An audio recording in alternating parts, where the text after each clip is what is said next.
And what is the novel about? It's about yeah, a boy. He's um,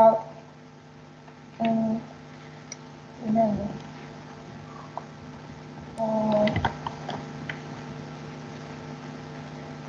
like,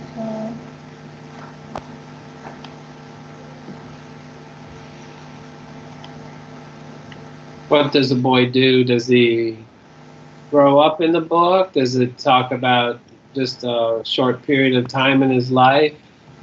What?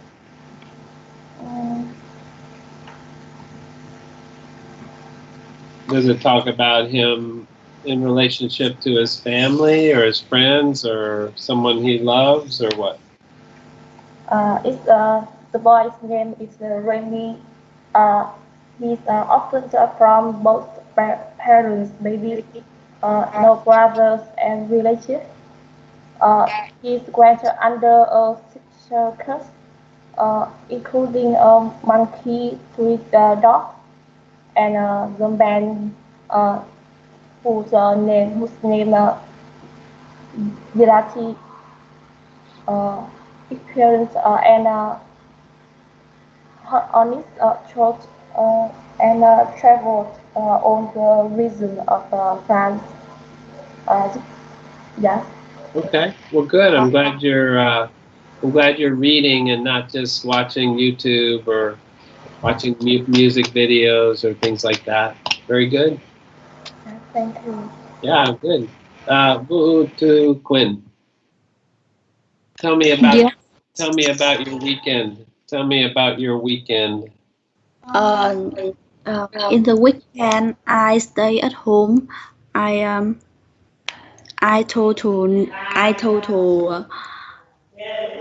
to sleep. Yeah. Yes. Is that your favorite thing to do? Is sleep? How many did you do anything other than sleep this weekend? Did you go anywhere or do anything? Um, I I spend my time um um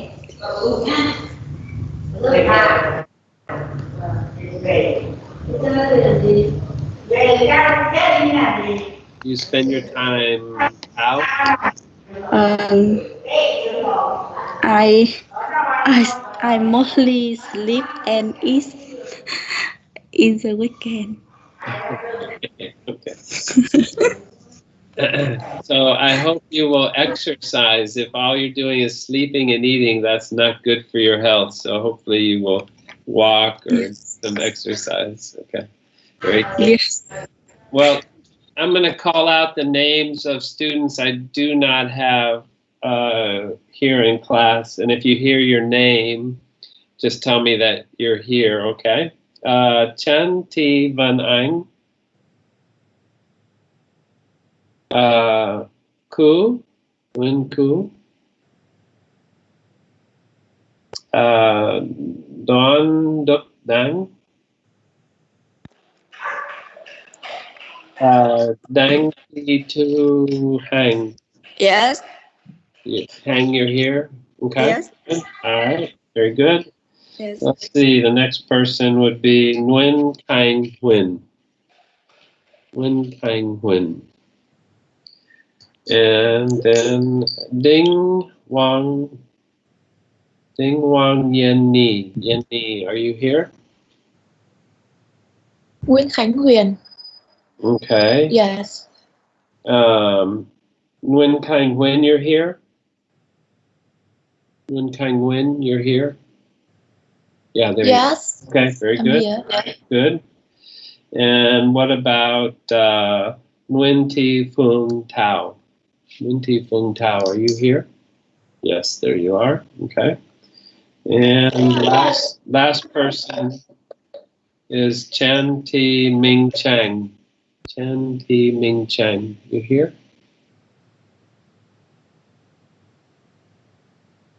Chan, Ti, Ming, Chang. You here? Okay. So I'm missing 4 people. I'm missing Van Anh, Ku, Duk Dang, and Ming Chang.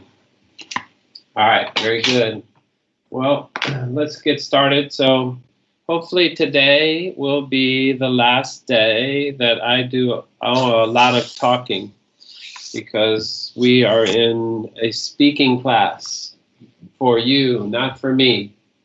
If we were in a speaking class for Vietnamese, then I would have to do a lot of talking, but we're in a speaking class for English. So I want you to begin to do most of the talking.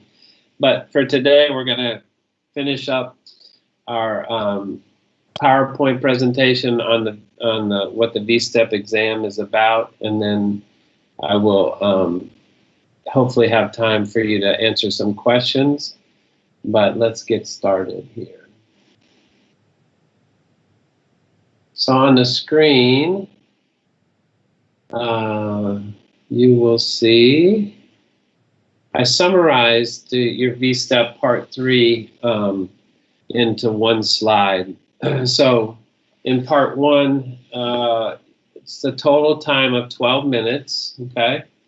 Let me type that in here.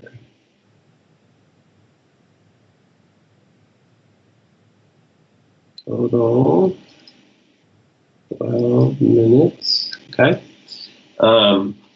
You had 3 minutes for Part 1, 4 minutes for Part 2, and 5 minutes for Part 3. If you look down here at the preparation time, you have, in Part 1, you have no time for preparation, okay? There should be simple questions about 2 different topics. They might ask you about your hometown or your family. They might ask you about the weather and sports. They might ask you about education and free time. Okay, so there'll be 2 to 4 questions, and you'll have no time to prepare. You should be able to speak about these things quickly. In Part 2, you'll have 1 minute, and in Part 3, you'll also have 1 minute to prepare. So the topics involved in Part 1 are social interaction, and Part 2 is solution discussion. Part 3 is topic development.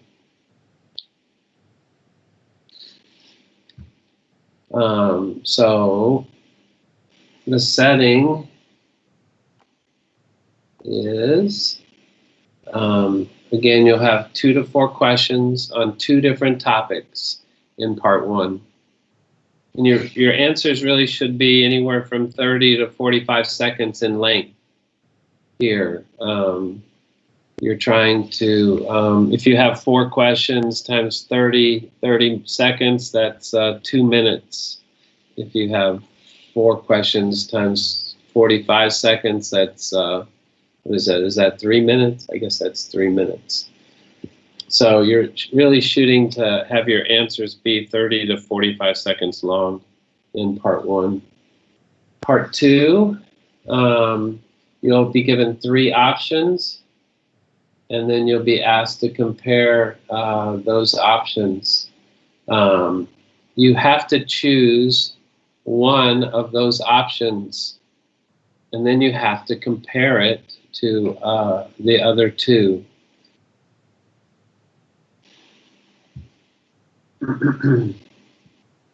In Part 3, you'll be developing a topic based on a given outline. So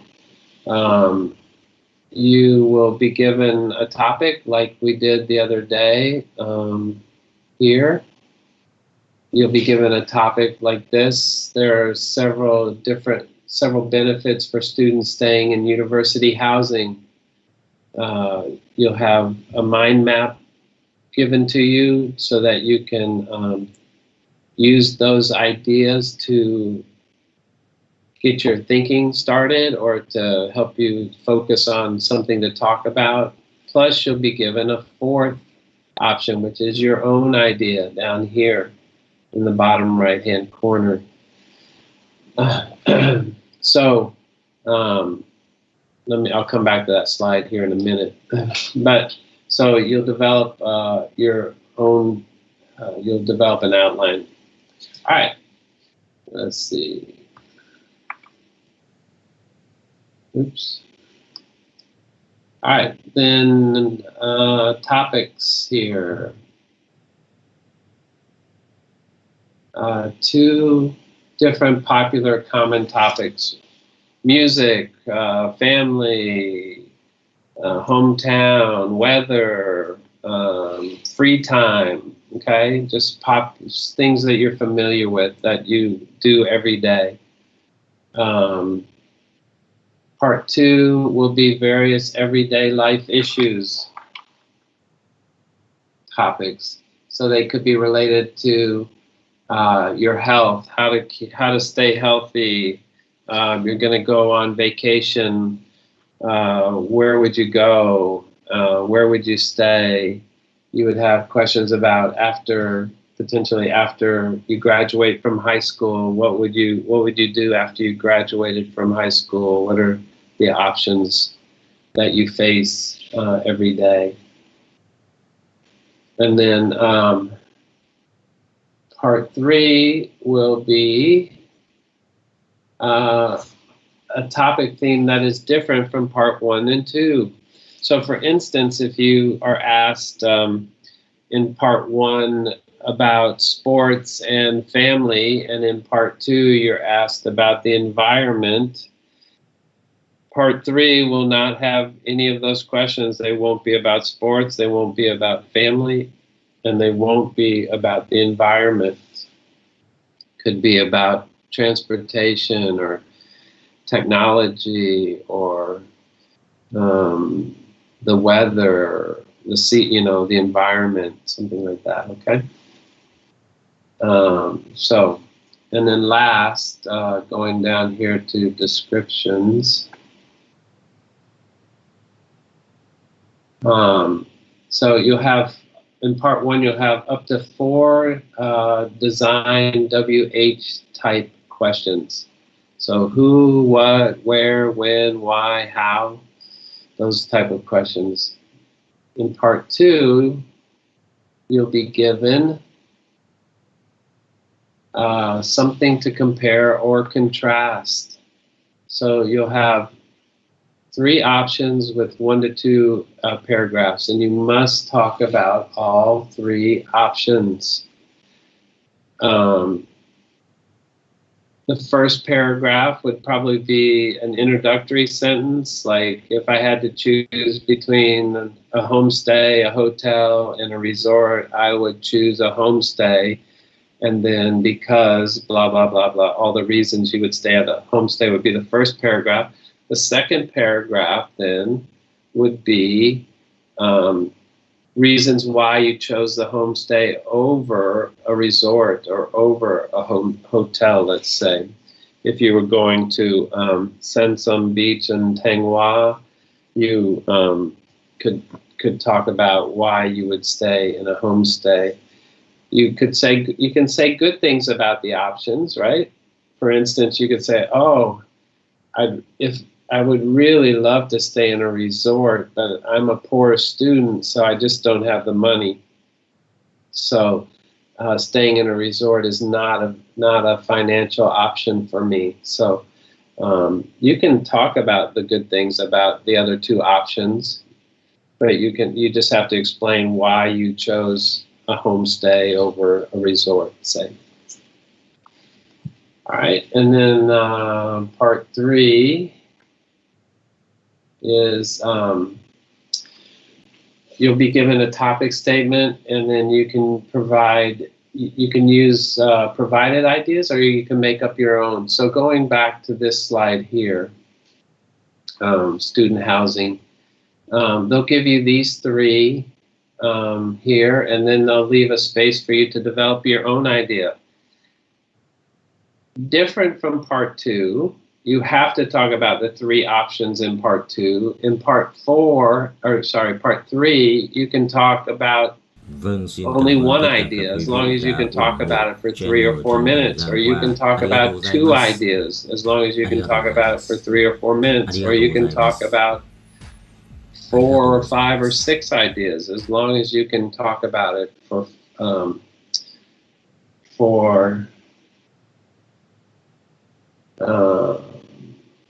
sorry, my computer just said I went on hold. Can you still see the slide on your screen? All right. So, and there's no order. You could talk about becoming more confident first. You could talk about your own idea second. You could talk about campus facilities third, and then you could talk about the population diversity fourth. Right? You might not be able to think of any ways that you could become more confident and responsible by living in housing. So you could just not even talk about that idea. You could talk about the other 3. There's no order, and there's no limit to the number of topics. You can talk about one topic, or you can talk about, you have to talk about one topic, excuse me. But you can talk about the ideas that develop the topic. You can talk about one idea, or you can talk about 10 ideas, as long as you can fill up that 3 to 4 minute talking time during your test. Any questions? Any questions about this summary here? No. No. Okay.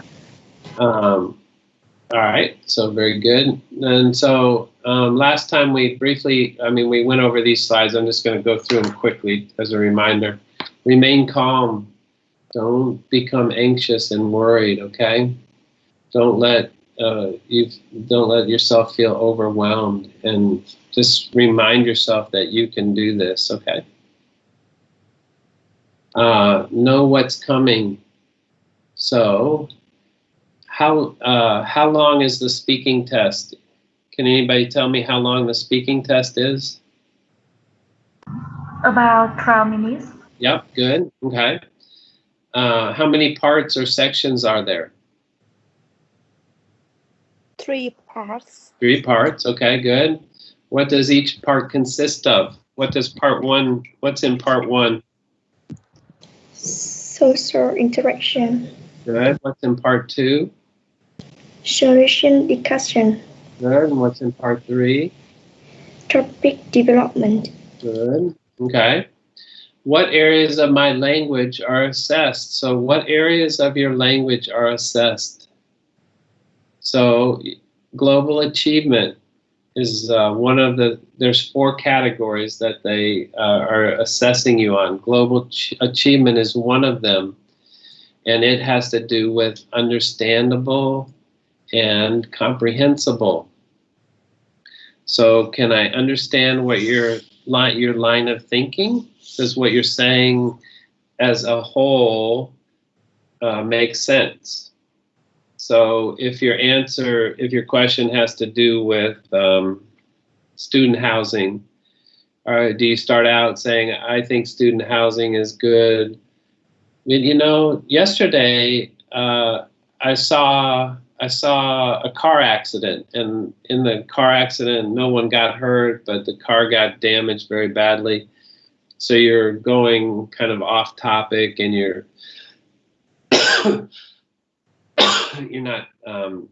not staying on the topic, and so your conversation becomes incomprehensible. So you want to make sure that you stay on topic, and what you say about the topic is appropriate.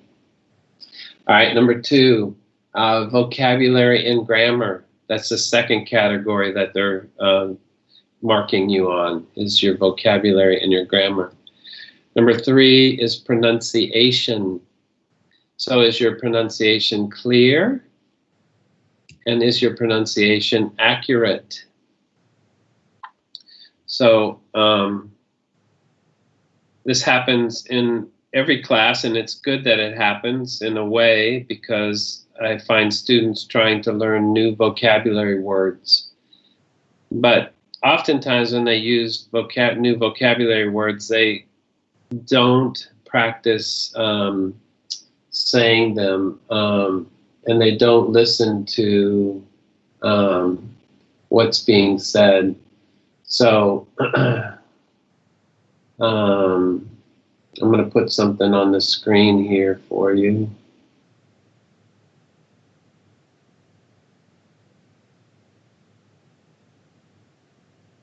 So if, and for some reason, if I use this, the speaker won't work. So I'll have to do it with my phone in terms of giving you the example.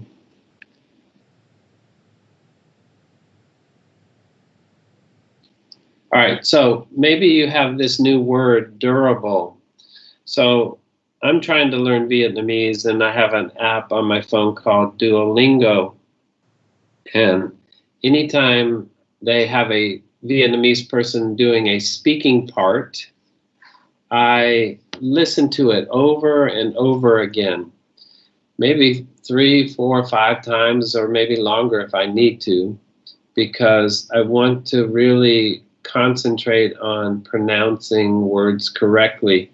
So for instance, if you use this new word durable, what you should do before you try to use it in class or in an exam or any kind of speaking part is you should make sure you're pronouncing it correctly. So I'm going to turn up the volume on my phone, and hopefully you can hear this, but I'm going to... Durable. Durable. Durable. Durable. Durable. Durable. So what you need to be in the habit of doing is you need to be in the habit of practicing saying these words. Any new words that you learn that you're not familiar with, you really need to take the extra time, whether it's 1 minute or 5 minutes or 10 minutes, to really practice learning to say that word correctly. And, you know, practice it on its own. Durable, durable, durable, durable. Here in the example down here, you can see, let's see, you could use the phrase, you could make a sentence using this, this here.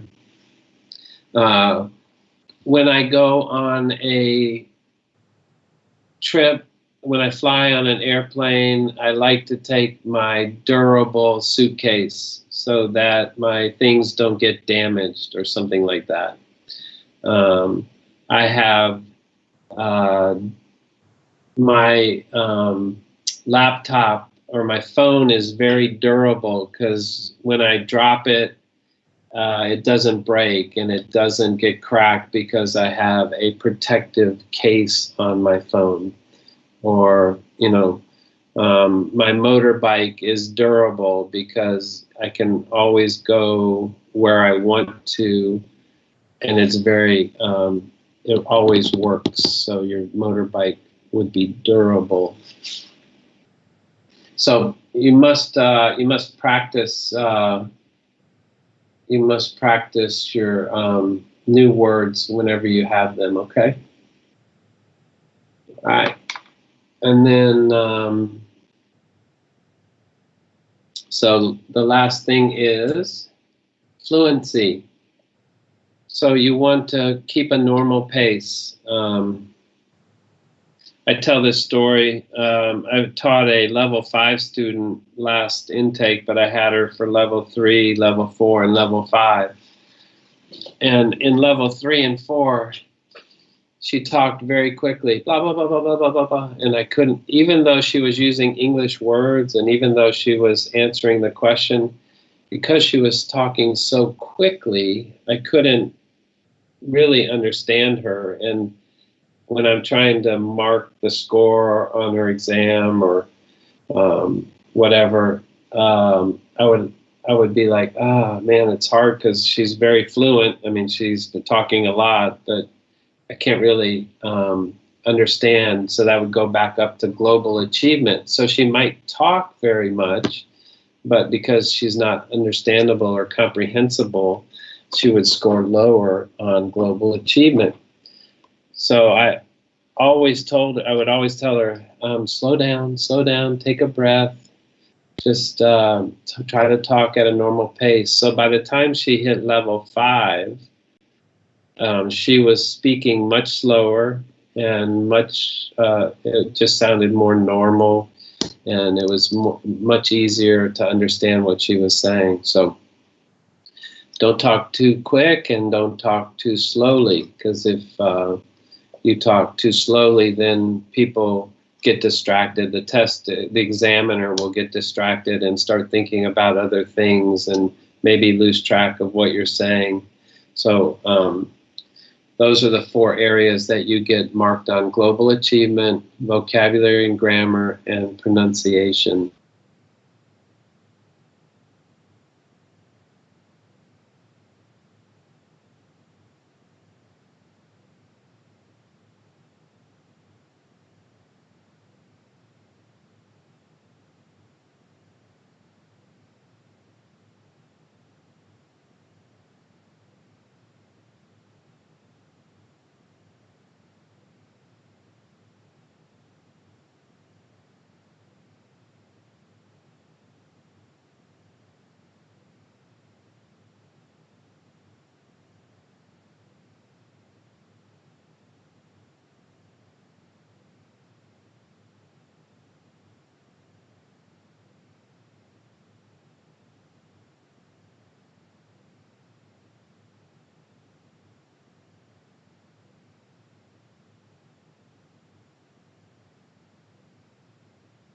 Hello?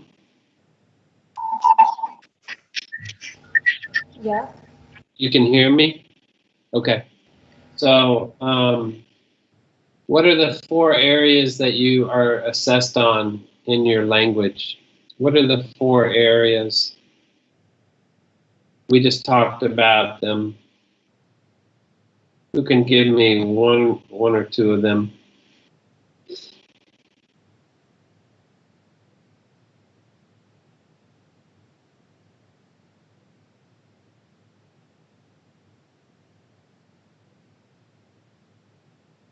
So there are 4 areas, right? Let's see. Lei Tu Chang, can you tell me one area that the examiner is scoring you on your speaking?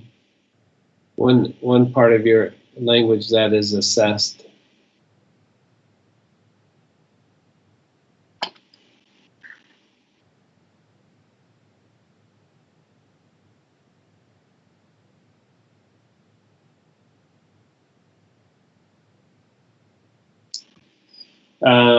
How about Num? Num, can you tell me one of the 4 areas that you are assessed on? I don't understand the word assessed. Okay, well, it's just the last 4. So what are they marking you on? What is the examiner marking you on?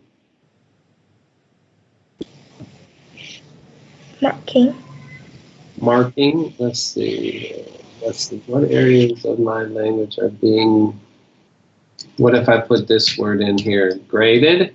Do you know what graded means? Or marked on?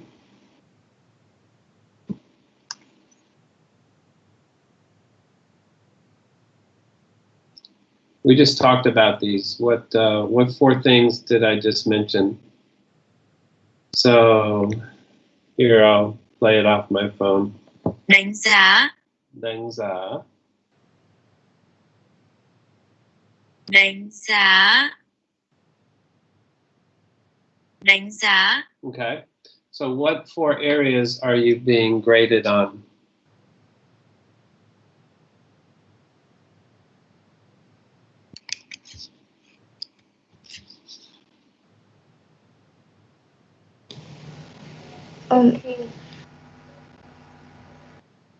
All right, so global achievement, vocabulary and grammar, pronunciation, and fluency. All right, we'll keep going because I don't want to waste time with that. All right, who grades my performance? Do you know who grades your performance? Who's grading your testing? Does anyone know who grades your testing?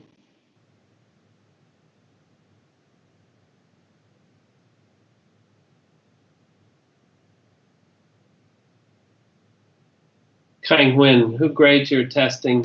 Who's grading your score for speaking in the VSTEP? Do you know?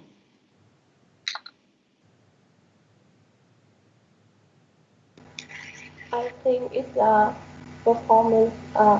It's teacher or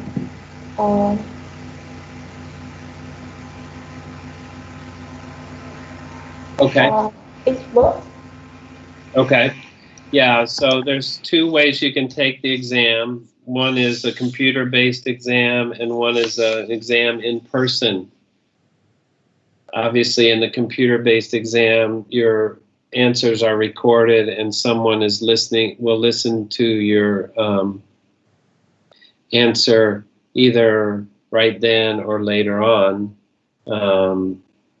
But in the in-person exam, you will have an examiner with you, just one person, and that examiner will be marking you plus, in addition, they will be recording you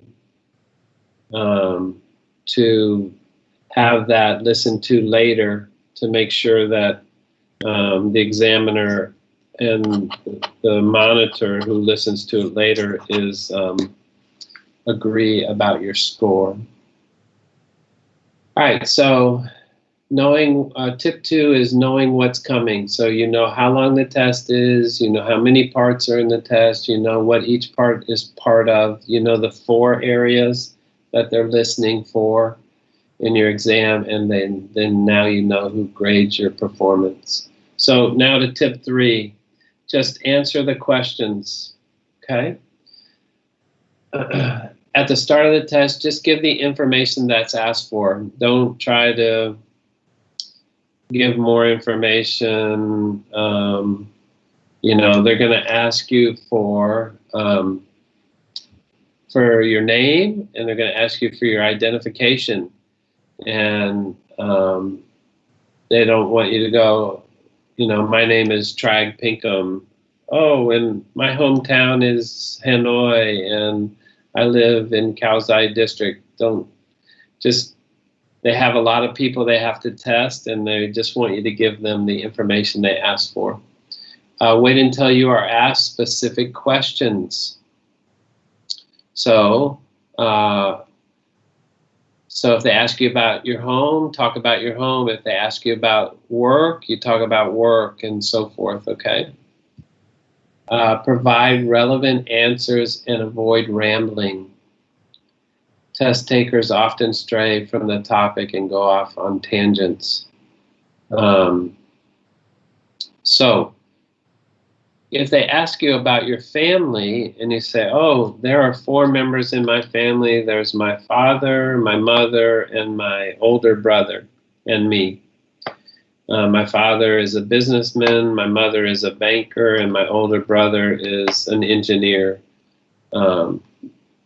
Don't then start talking about, oh, and I have a dog too that's my pet, and I consider my dog to be part of my family, and my dog's so fun, and he does lots of tricks, and he's always sleeps with me at night, or whatever the case may be. That's going, you're talking about family, you're going this way, and then suddenly you start talking about a dog or a cat or some sort of pet, and you go off in another direction. So avoid going off on tangents. All right, so this has to do with structuring your answer down here at the bottom in the red highlight. You want to structure your answers. Now in part 1, you don't have much time. They're rapid questions. And so you don't really have a lot of time to take notes or write things down. But what you want to do is in the blue highlight. So let's say they ask you, describe your family. You do not have time to do what's in the yellow highlight here. You don't have time to write out a full paragraph. My family has 3 people, my father, my mother, and me. My father is 50 and owns his own business selling cars. My mother works for a bank, and my sister is in secondary school. In parts 2 and 3, you only have 1 minute. 1 minute to prepare your answer. So I really want you to work on the habit of what's in the blue. Just writing simple 1, 2, 3 word phrases. Father, 50, business owner. Mother, 49, banker. Sister, 5th grade, 11 years old or whatever, right? So when you're getting ready to answer a question, especially in parts 2 and 3, don't try to write a whole paragraph. Don't try to write full sentences. It happens all the time. Every time I give a midterm or a mid-level exam, I have some students that want to write out a whole sentence and a whole paragraph for their answer. And they might only get 1 sentence written or 2 sentences written. And then I say, okay, begin. And they're like, oh, I need more time. And I'm like, no, you only have 1 minute to get ready. So please, please, please, please practice what's in the blue here, okay? Please practice just writing short bullet points about what you want to say. Any questions? No question. Okay. All right, next slide. So this is just a summary. Just give the information that's asked for. Wait until specific questions are asked. Stay on topic. Don't go off on tangents, and then structure your answers. All right. So what season do you enjoy most? For example, if I gave you this question, what season do you enjoy most? Let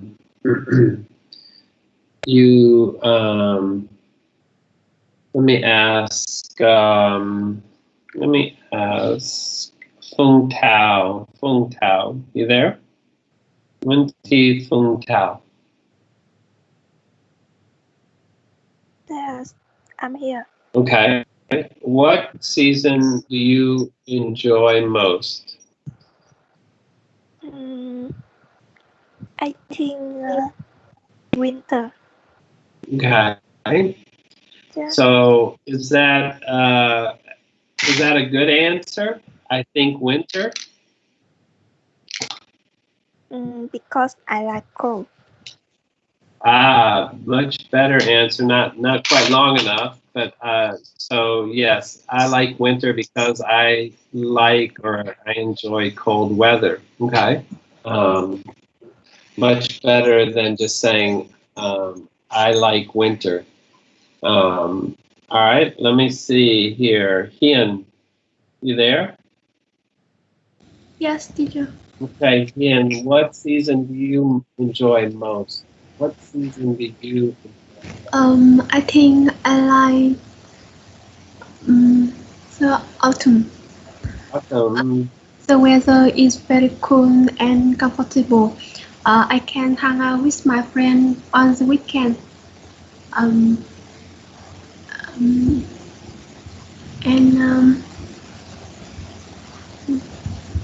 walk on the road.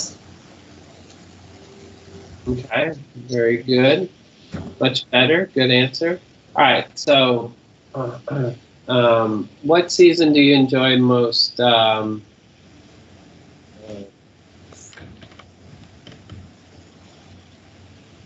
Sorry, this needs to be changed here, but let's see.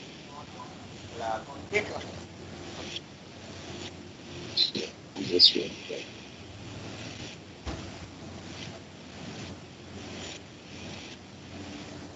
Not very.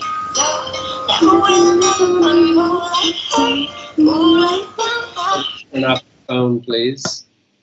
All right. So if you were asked this question, what season do you enjoy most? You could say, you know, it's hard to say because I like different seasons, but I would say summer would have to be my all-time favorite because I have vacation, because my family takes a trip, because I like hot weather, because I like the beach, okay? You know that the summer is just great. There are so many things to do outside, swimming, camping, picnic, walking on the beach, riding my bicycle around Westlake or something like that, okay? And then, so yeah, if I had to choose a season, it would be summer for sure. So in answering the question, you can, if you're trying to let your mind think of some things, you can delay a little bit. You know, it's hard to say because I like all seasons, but I would say summer would have to be my all-time favorite, and then you can tell why. And you know, the summer is just great. There are so many things to do, and then list some things to do. So yeah, if I had to choose a season, it would be summer for sure. So that's the way you can answer the question, as opposed to just saying, I like summer, or I like spring, or I like winter, right? So you have to lengthen your answers. You're shooting for an answer in part one that's 30 to 45 seconds long in length.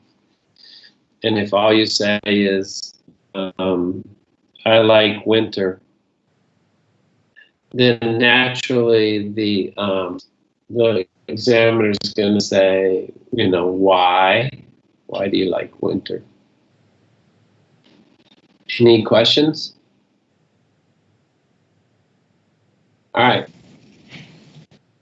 So just answer the questions. Make every effort to answer the questions, regardless of whether you like the question, you think the question's too hard, whatever. Just, you're going to have to work on answering the question. Make every effort. Okay? Do not refuse to answer a question. Don't say, I don't know, or I can't answer that question. Do not ask for another type of question. So don't say, oh, I haven't ever heard that question before and I'm not sure. Can you ask me a different question? I mean, there's really two reasons they can't do it. And the biggest reason is if they let you choose your own questions, then they would have to let all the students choose their own questions, and that would make the test impossible to give, because everybody would be going in, I don't want to talk about that, I want to talk about this instead. So, or give up on answering the question. Do not give up on answering the question. So, do not refuse to answer, do not ask for another type of question, and do not give up on answering the question. So, rather than saying, I don't know, or I can't answer that question, try using something that will help you to buy some time to let your mind think of some words or some answers, right? That's an interesting question. Let me think about that. Well, I guess I would say, you know, summer's my favorite time of the year, or a homestay is a better choice, or whatever, okay? So don't just go, I don't know, I can't answer that question. Don't give up. All right, then do your best to answer the question. Listen, you know, in class with me, you become more, as the longer we work together and I'm your teacher, the more comfortable you become with the way I talk and the things I say and your answers for me. You're not as shy anymore. So you become more relaxed, you become more comfortable in answering my questions either in the classroom or online. But when you go into the exam, you're going to be nervous. Everybody gets nervous. I get nervous when I have to take an exam, whether it's a driving test exam to get I've been a driver since I was 15. So I've been driving for 43 years now.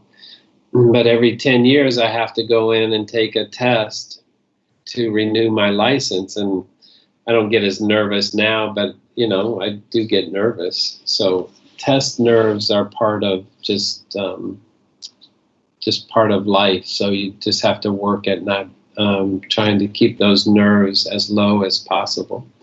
But do your best. Using these and similar filler phrases gives you time to think and show your ability to keep speaking despite facing a difficult question. So back to this. That's an interesting question. I've never thought of that before. Let me think. I guess if I had to choose one of the options, I would choose, these are all things that are delaying sort of answering the question, but they're giving your brain, your mind, an opportunity to come up with reasons and thinking and words and vocabulary. Okay. Any questions on any of these 4 things here for tip 3? No. Okay. Going on to tip 4. Remember, the examiner's lips are sealed. The examiner's lips are sealed.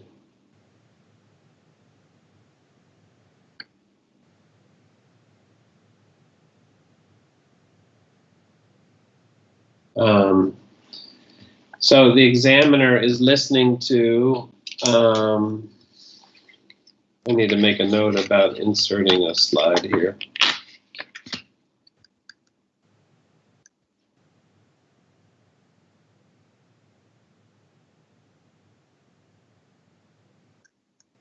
Okay, so the examiner reads from a script. He or she is reading what's written in the test booklet. So they're not like me in class just making up questions or thinking of things off the top of my head. They're very structured, they're very organized, they're limited in their time frame of questioning students. Oftentimes, under normal circumstances outside of COVID-19, you know, they're testing hundreds of students at a day at these testing days. So it's not like they can sit around and chit chat and answer your questions and sit down and have some tea with you or anything. They're highly structured. They only have a certain amount of time. They have to get through many students. So they're just simply reading from a script. Oops, let me go up here. So if there are questionable words, for instance, for example, your home. Let's say the question has something about describe your home. You should define what you mean when using the questionable words in your answer. So what you should do is, if you get asked the question, describe your home, here are your potential answers, okay? You can say, you can talk about the physical features of your home. You could say, oh, I live with my parents. My parents' house has 4 stories. My bedroom is on the 3rd floor, and the kitchen is on the 1st floor. So you can, if they have a vague general question, like describe your home, you can define what you mean by home. Okay, you can just say, oh, my home is where I live. It's my parents' house, or it's my apartment in Hanoi, or my student housing in Hanoi, if that's what you want to talk about. Next, describe your hometown. So because the question is very not highly specific, you could say, oh, I'm going to tell you about my hometown. My hometown is Nam Ding, and it's 40 kilometers from Hanoi, and it's blah, blah, blah, whatever, right? Okay, or you can describe your home country. You can say, oh, I'd love to tell you about my home country of Vietnam. Vietnam is a very small country in terms of geography, but it's a very large country in terms of population. Population is almost between 90 and 100 million people. You know, it has, Hanoi is the capital city of the whole country, and it's in the north, and you have Ho Chi Minh City, which is the largest city in Vietnam, and it's in the southern part. So you can define, if the question is vague like this, you can define what it means.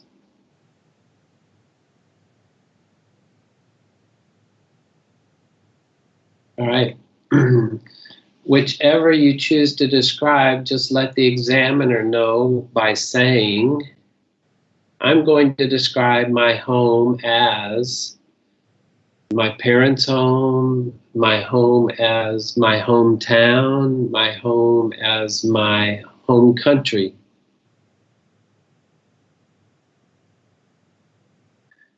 So you have any questions about this tip here, this example?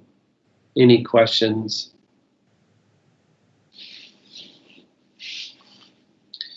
So you can take control, in a sense, of the question by, if it's vague enough, that you can define what home means to you. Home can mean 3 different things. It might mean more, but in this example, it meant your parents' home, your hometown, or your home country.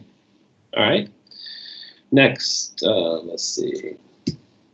Remember, if there is a question regarding meaning, you cannot ask for clarification. You cannot say, what do you mean by home? What do you mean by home? In IELTS exam, they cannot answer you. I've never sat on a VSTEP exam, and maybe I need to ask if I could sit into a VSTEP exam one time just to see how it's conducted. But I know in IELTS you cannot ask for clarification or meaning on the meaning of something. But you can ask yes/no questions. So, for instance, instead of saying to the examiner, what do you mean by home? The examiner in IELTS can only say, describe your home. They can't say anything more. They can just repeat the question. But in IELTS, they can answer yes and no to questions. So if you said, by home, do you mean so that's studies. So by home, do you mean my parents' house? And they can say yes or no. By home, do you mean my hometown? Again, they can say yes or no. All right. So for instance, if I said describe your studies, you could ask, these would be the yes/no type questions you potentially could ask. By studies, excuse me, do you mean what courses am I taking at university?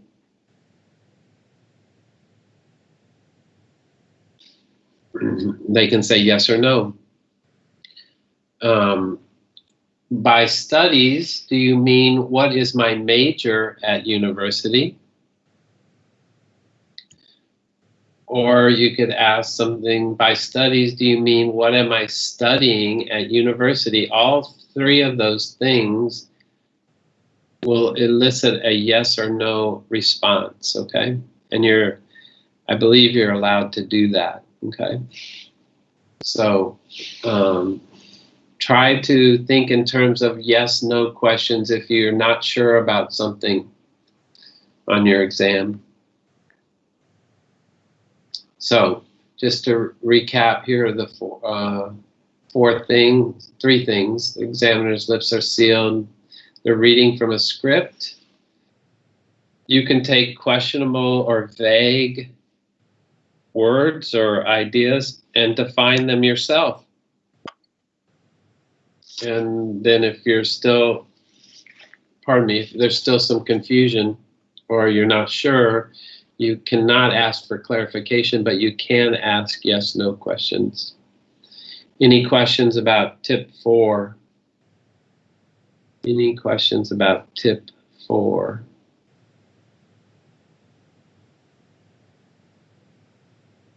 No. No. Okay, let's go to tip 5. Do not attempt to influence the examiner. Before the exam begins, greet the examiner with a simple hello or a good morning, good afternoon, depending on what time you're taking the test. Carefully follow the examiner's instructions. If they ask you your name, give them your name. If they ask them for your ID, give them your ID. If they ask you to sit down, sit down. If they ask you to stand up and do jumping jacks, stand up and do jumping jacks. They're not going to ask you to do that, but just make sure you listen for their instructions. When you're finished with your exam, politely stand up and leave the room. Don't hang around. Don't try to look over the desk and see what the examiner's written on a piece of paper to see if you can see your score or any comments, okay?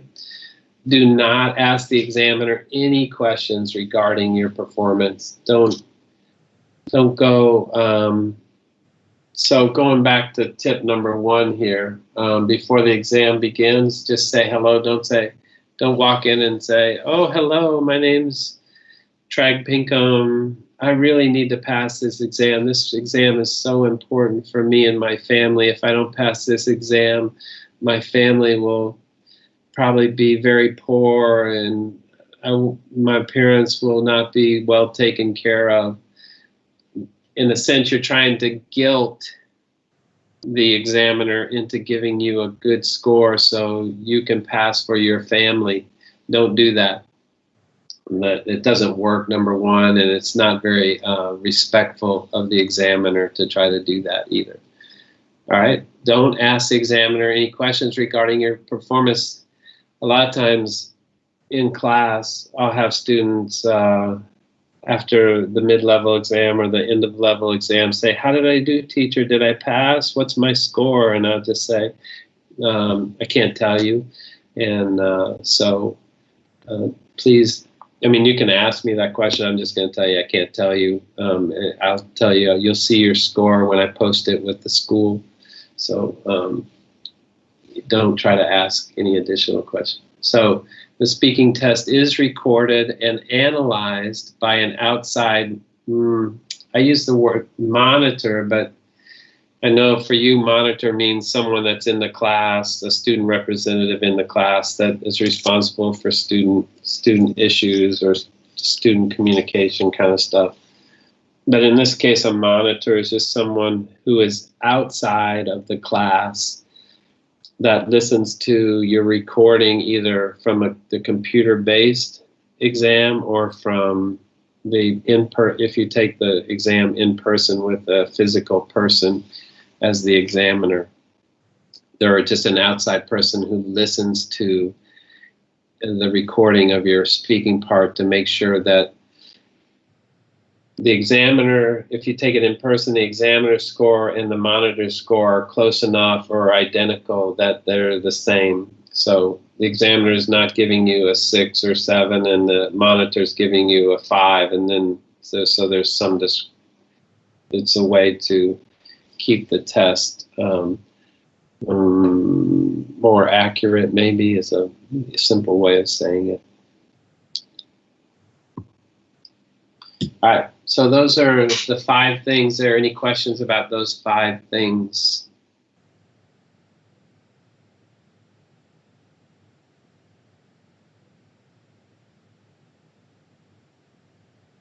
Okay. Test tip 6. Be in the habit of answering the why question.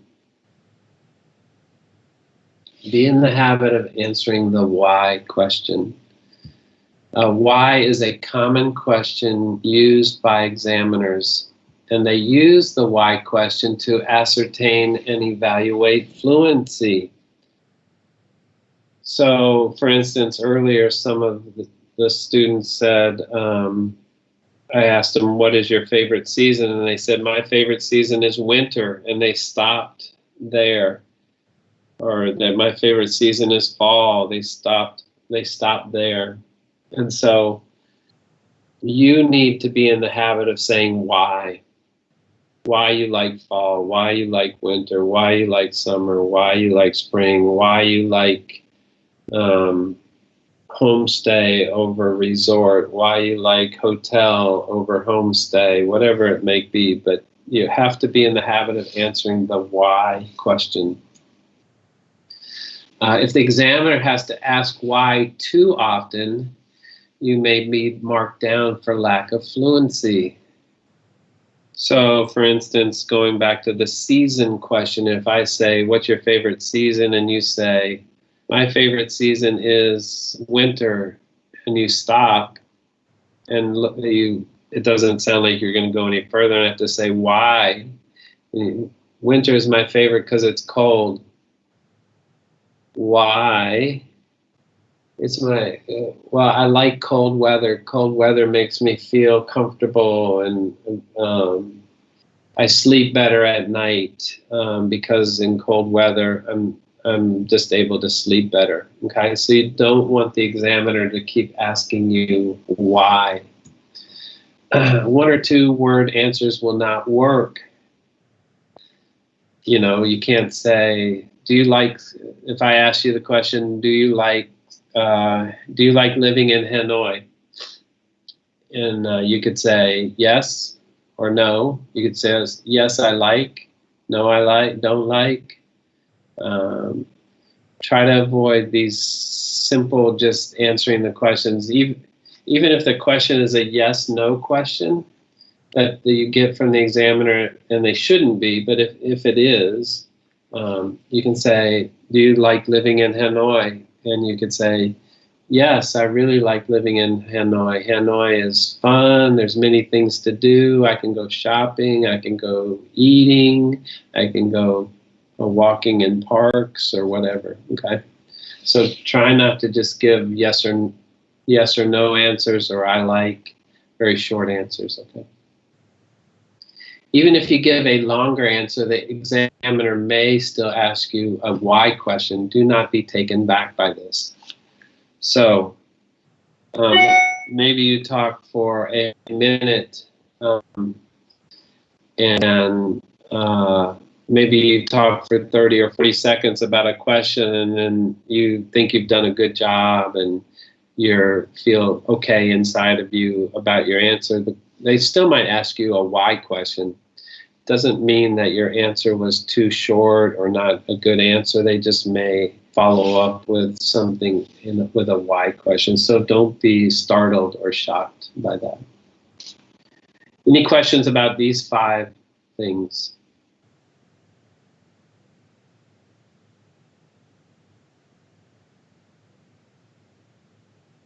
No. All right. Okay.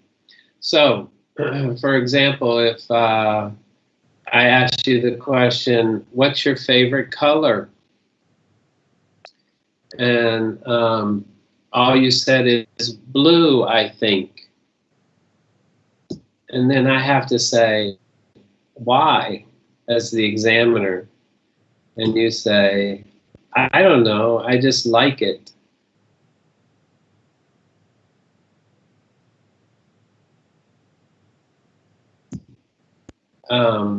So,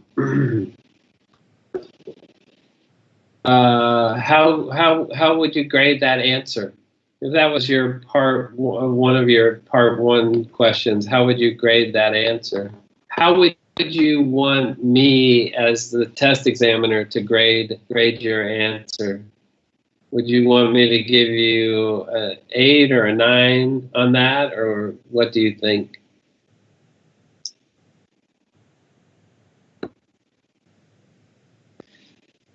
So obviously you're only giving 3, each of those little phrases only has 3 words in it, right? Blue, I think. I don't know, I just like it. Well, that one's 4 words, but anyhow, very short, very brief, and then I might have to say, why do you like it? You know, I might have to say, as an examiner, I might have to say, why do you like blue? Okay, so here's a better answer. Blue, I think. Yeah, blue, because it reminds me of the ocean and the sky. I feel calm when I see the color blue. I also like to wear blue. It looks good on me. So, which of those do you think is a better answer? The second one, right? So try to answer the why before it gets asked by the examiner. Any questions on that? All right, so let's go back up here and let me ask some people. Let me ask Hang. Dang Ti Tu Hang. Hang. Yes. Okay. What is your favorite color? I think I like blue because when I think about blue, I think about beach because I like beach. You think about the beach? Or, yes. Okay, and because you like the beach, okay. Yes. All right, very good. Very good answer instead of I just like blue. Okay. Let's try home.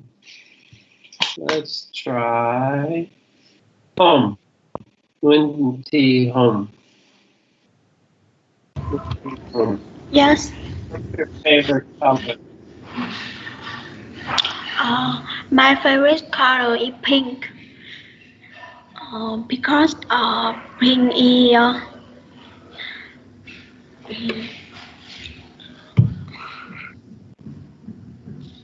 I think I feel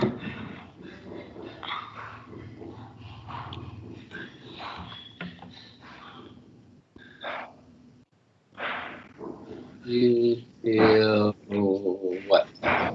Happy? You feel sad? You feel happy. In Vietnamese, pink is mean home. Same name. Okay. So I like pink because that's my name, right? Yes. Pink is my favorite color. I look good in pink. I like pink. When I think of pink, it makes me happy. I mean, there's many different things you could say about the color, right? Yes. So yeah, okay. Let's try Chen Tang Huyn. Chen Tang Huyn. I'm here. Okay. What's your favorite color? My favorite color is yellow because I think it's the color that brings means lucky. Okay. How do you think it? What type? So I might say, why is it lucky? What kind of luck have you had, or why do you think it's lucky? Is like there's some sort of like some type of Vietnamese saying about luck that yellow is associated with, or it's just your own personal feeling about the color yellow? Does yellow represent gold or what? When? You there?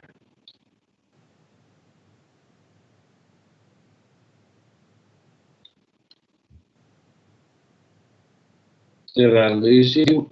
All right, let's go to, let's see, let's go to Nguyen Hom Hanh. Hom Hanh. You there? Yes, teacher, I'm here. Okay. What is your favorite color? Yes. Well, there are so many colors that I like, but if I had to choose, it would have to be white color because it makes me feel positive and optimistic. Yes. Okay. So very good. You started out great. Like, wow, there's lots of colors to choose from. But if you're asking me my favorite color or making me choose one color, I would choose white. So very good. Nice answer. All right. Let's see. How about one more person here? How about Lê Tu Chanh? Lê Tu Chanh. Lê Tu Chanh. You there? Yes, teacher. Okay. Lê Tu Chanh. What is your favorite color? My favorite color is green. It's color of trees. Okay. So that's a very, very short answer. Can you tell me why you like green? Green makes me feel happy, makes me feel fun, makes me feel relaxed, makes me feel comfortable. What? Green make me feel the light is so beautiful because green is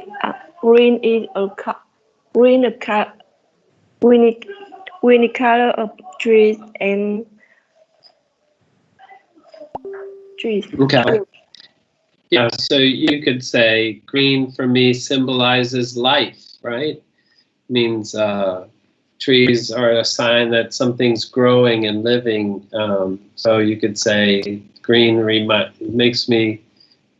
gives me a positive feeling about life or something. Okay, very good. So good job. Let's see. Let's go down here to the next slide. All right, so we're on tip 7. Let's see. Implement key phrases strategically. So familiarity with the exam. You know the format. You know the types of questions that you may be asked. So the more you understand what the exam's about and how the questions will be asked and in what way and what order they'll be asked, the more comfortable you'll become in taking the exam. Okay? So transition words and phrases, we're going to talk about those in a second. But you want to make sure you use transition words in, that was supposed to be a link to a website, but it's not working, so I'm going to have to work on making that. But what I'll do is I'll post this transition words and phrases on our site, and you can get the list off the site and look at those transition words and phrases. All right. speaking answer gap filler phrases like, that's an interesting idea. I've never thought about that. Or, let me think about that for a minute. Or, I like that question. Let me think. All those kinds of little delay mechanisms helps your mind to catch up and say, this is what I want to say. So you should practice those in your answers so that you're comfortable using them in the exam. If you don't practice them, you know, when you're answering questions, you're more than likely not to use them, and then you might sort of stumble in terms of in terms of talking and not be very fluent. So you can say things, oh, I've never heard that question before, and so let me think for a second about that. Or I really like that question. That's a great question. Let me think about it. Or if I had to choose a color, I guess I would choose purple. Okay. So all those kind of delaying phrases will help you help your mind to think about answers to the question. All right. So opinion, words, and phrases, we're going to look at those now. So introductory phrases, things like, I highlighted I like, I think, I believe, I feel. It's better if you don't use those because those are very common expressions of opinion. It's better if you use some of these other ones that I have here, like in my opinion, or my favorite, or I strongly believe that. It is my belief that, you know, when you say it is my belief that, you're basically saying this is my opinion. You know, maybe I think the world is flat like my desk. So I could say, I believe that the world is flat. Now you would all laugh at me for believing that because science has proved that that is wrong, but it's still my opinion that the world is flat. From my point of view, I agree or I disagree that, I maintain that. Having said that, so for instance, if you're answering the question, would you rather stay in a homestay, a hotel, or a resort, you could say, I would choose a homestay because it's cheaper, you get to know the culture of the people, blah, blah, blah, whatever. But you could say, then you could say, in your second paragraph, you could say, well, having said that, I would love to stay in a resort one day, but right now, because I'm a poor university student, I don't have money to stay in a resort. So that's how you could use that opening introductory phrase of having said that. Next, I'm convinced that, I have no doubt, I feel wholeheartedly. Wholeheartedly means with everything inside you, with all your power of believing. You believe something. I feel wholeheartedly. I am confident in my experience. As far as I'm concerned, speaking for myself, personally, I think I'd say that, I'd suggest that, like now. I'd like to point out, you could use that kind of a statement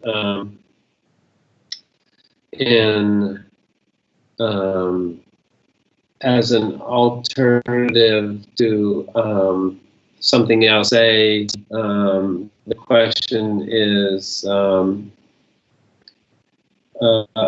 the seasons. Let's say I ask you, what's your favorite season? And you say, oh, my favorite season is fall because of blah, blah, blah, blah, blah. But I'd like to point out that, you know, the fall in Vietnam is similar to the spring, and so I like spring too. But if I have to choose one season, I would choose fall. So let's see. What do we do? All right. So let me ask some of you. I don't want you to use. Try not to use. Oops.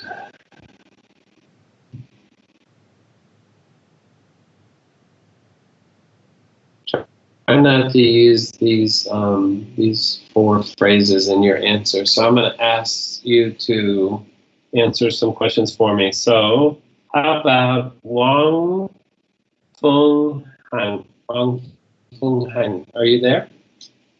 Yes. Okay. Let's see. Let me give you a question that you could answer here.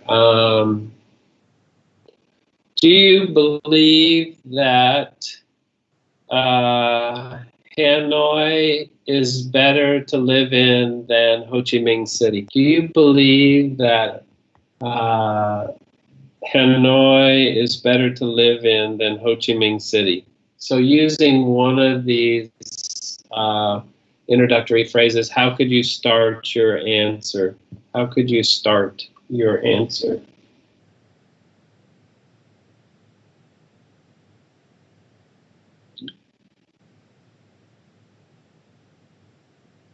Teacher, Yeah.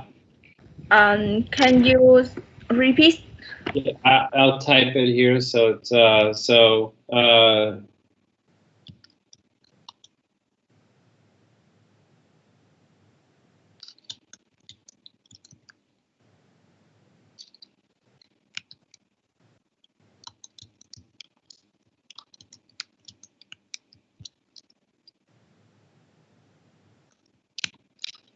right. So I just put the question on the meeting chat. Do you think Hanoi is better than Ho Chi Minh to live in?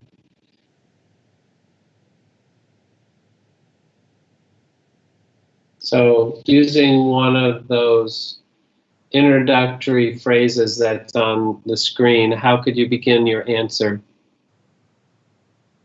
Yes. Don't use I like, I think, I believe, I feel. Use one of the other ones. I think. No. Don't use I think. In my opinion. In my opinion,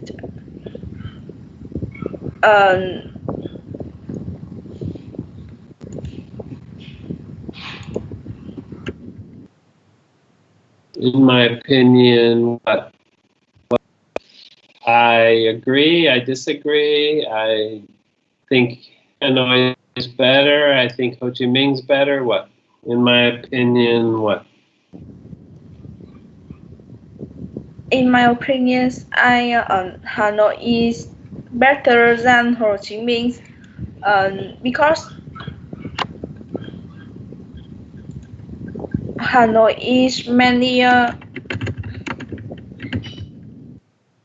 beautiful scenery. Many beautiful what? Many beautiful, I didn't hear that word clearly.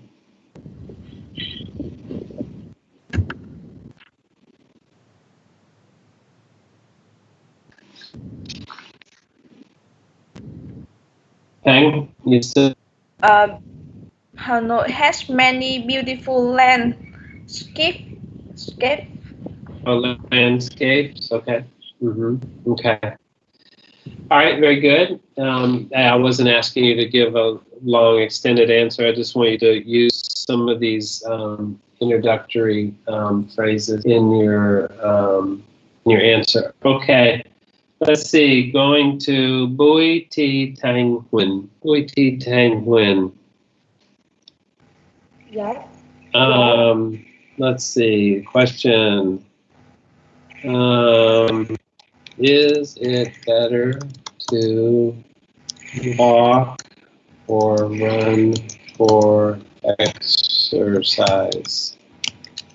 All right, so is it better to walk or run for exercise?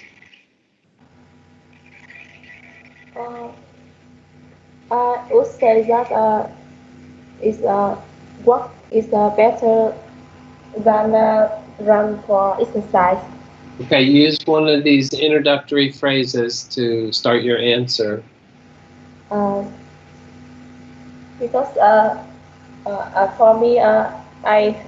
Wait, stop for a second. I want you to use one of these introductory phrases in your answer. So you could say something like, it is my belief that running is better than walking. You could say, I am convinced that walking is better than running because... So use one of these phrases here in starting your answer. In my opinion, walk to walk is better for run for exercise. Because many people is not strong enough for run exercise for a long time. So they can walk to improve their health. Okay.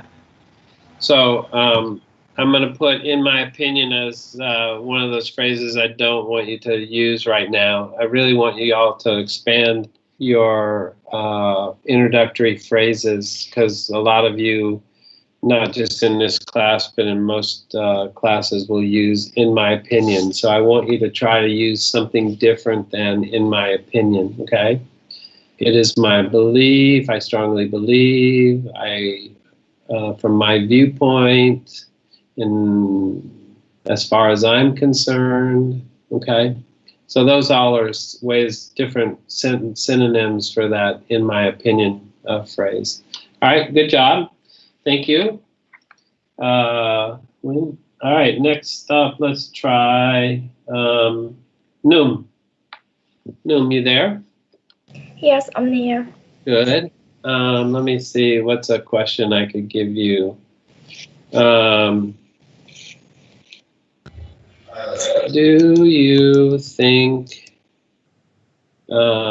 people in Hanoi should use public transportation more? All right. So do you think people in Hanoi should use public transportation more? In my opinion, I think... No, don't use in my opinion. Use something else. Use something else. Pick one of those other phrases. Yes.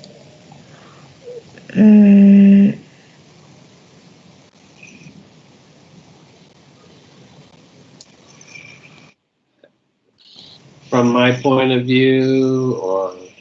From my point of view, I think people in Hanoi should use public transport more, because maybe in Hanoi now there are pollution. There are many transportation, so it make air in Hanoi pollution.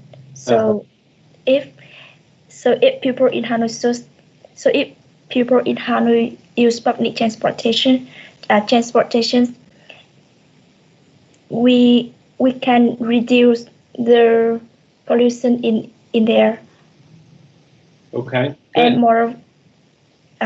moreover, it would be safety for more people.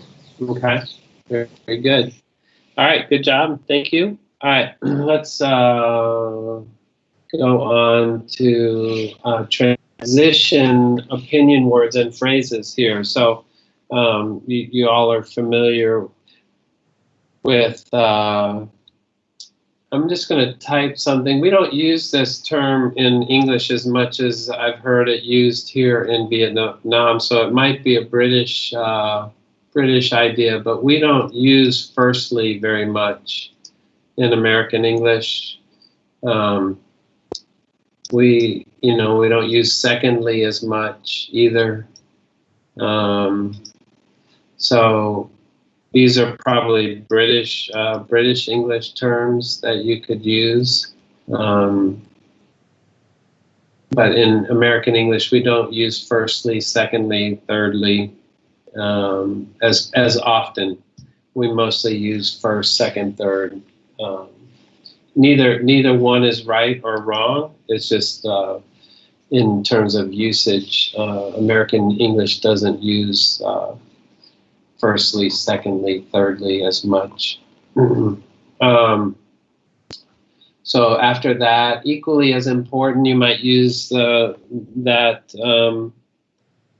let's say you're talking about a homestay, a hotel, or a resort at Sen Sun Beach in Thanh Hoa. You might say, I'm a poor college student and I can't really afford a resort. Maybe I could afford a hotel. Homestay would be cheaper. But equally important to me in deciding whether I would stay at a homestay or a resort or a hotel would be location. Because if the homestay is 20 kilometers from where the thing you want to see, it's going to take you a long time and a lot of money to go back and forth between the homestay and whatever you want to see. So you could use that phrase equally as important, meaning, finances, money is very important, but something that's also important in my decision is location, something like that. All right, next slide here. Furthermore, consequently, moreover, clearly, obviously, in addition, of course. Okay.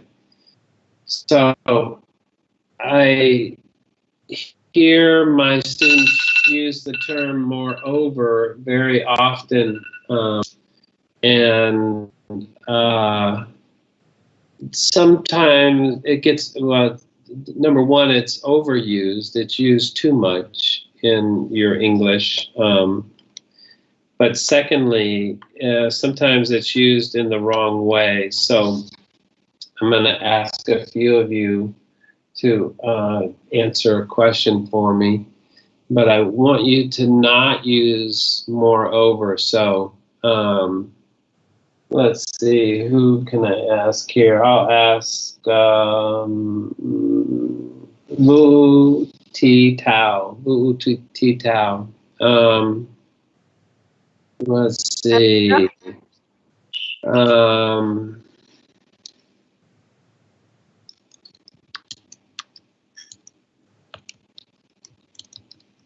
I'm here. Yep, I'm typing a question for you. Give me 2 reasons for taking a trip to Sapa during the fall. All right, so give me 2 reasons for taking a trip to Sapa in the fall.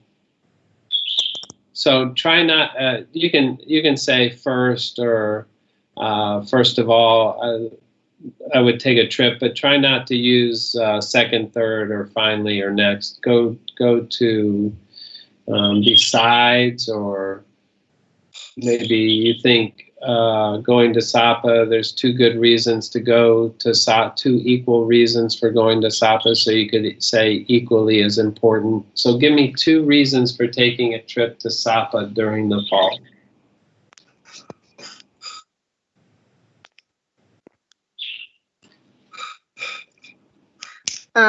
First, the fall in the Sapa is very cold. Okay, you could say compared to Hanoi, it's much it's colder. Okay, now give me the second try not to use the words second or finally or next. Try to use one of the other ones highlighted in yellow. One of the highlighted terms in yellow. So, the autumn had many beautiful leaves. Okay, so how did you start that out? What was your first word? In the second sentence, what was your first word? Did you say second? Did you say something else?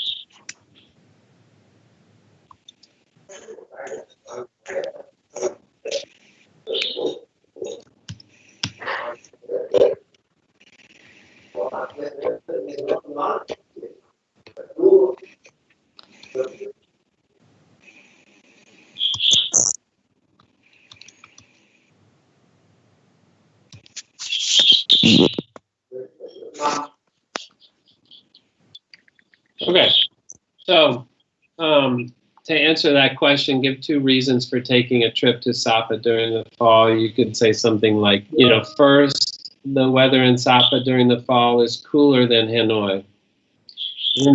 In addition, the trees are changing colors and it is very beautiful. You could say,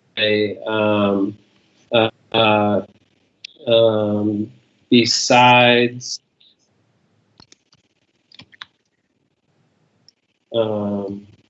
that, in terms of the first one, besides that, I love the colors of the trees in the mountains around Sapa during the fall.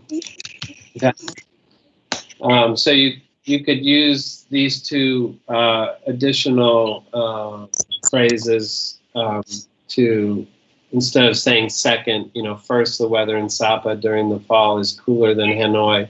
Second, the trees are changing colors. Third, or finally, it's less crowded in the fall, or whatever you might want to say. All right, I'm going to skip down to this last slide here. And then we'll be done.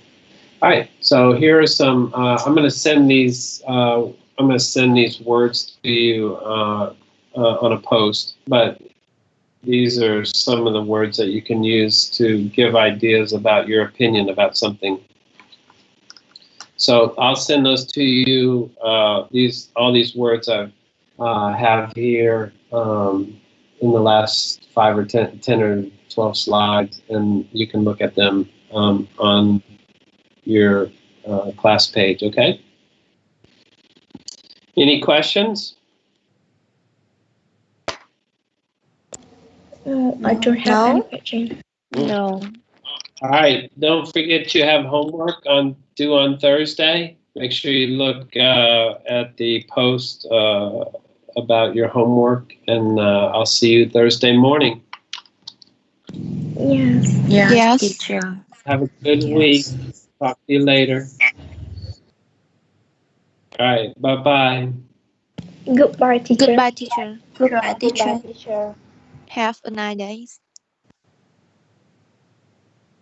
Goodbye, teacher.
you.